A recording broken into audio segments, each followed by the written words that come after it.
울산 북구에선 오늘까지 한반도 철문화를 재조명하는 쇠부리 축제가 열렸습니다.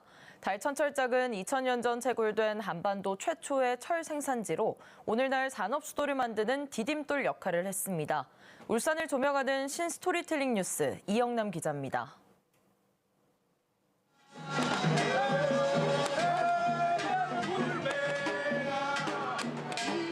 1500도로 달궈진 가마에서 12시간 만에 쇳물이 흘러나옵니다. 철광석과 토철을 용광로에서 녹여 전통 방식으로 철을 만드는 과정, 쇠불입니다. 이 토철의 산지가 바로 달천 철장. 삼한시대부터 철을 대량 생산해 한반도는 물론 중국, 일본까지 보급한 우리나라 최초의 철 생산지입니다. 삼국지 위서동의전에는 진안의 철 생산 기록이 있고 세종실록 지리지에 울산 북쪽 달천리에 생철 등이 나는 철장이 있다는 기록이 나옵니다.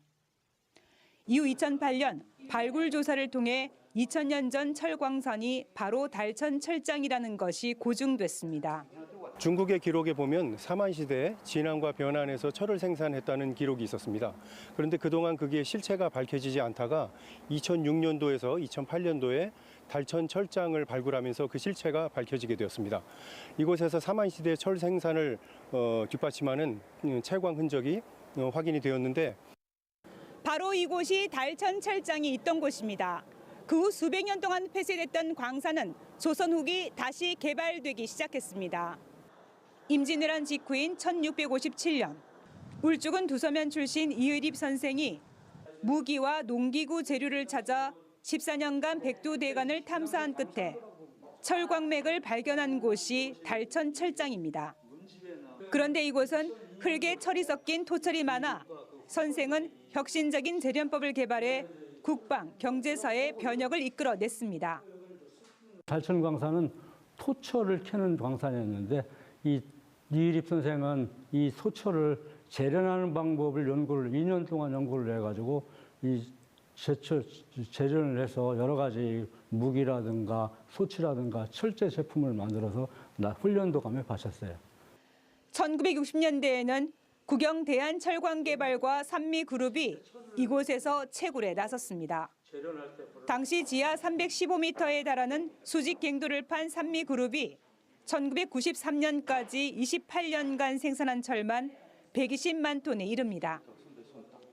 일본으로 약 한 40만 톤을 수출을 했죠.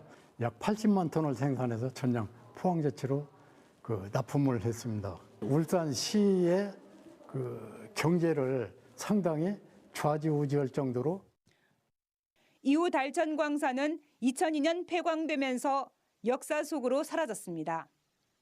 아파트 단지가 들어서면서 갱도가 위치한 일부만 공원으로 보존됐고 전시관도 들어섰습니다. 또 제철 기술을 복원하고 노동요 쇠부리 소리를 보존하는 행사는 축제로 이어지고 있습니다. 이곳 달천 철장은 삼한시대부터 조선시대까지 이어오면서 울산 정체성의 근간이 되고 있고 자동차 산업이나 조선 산업의 기초가 아닌가 이렇게 생각합니다. 자동차와 선박을 생산하는 산업도시 울산. 그 역사의 뿌리는 한반도 최초의 철 생산지 달천 철장에서 2000년 동안 이어지고 있습니다. UBC 뉴스 이영남입니다.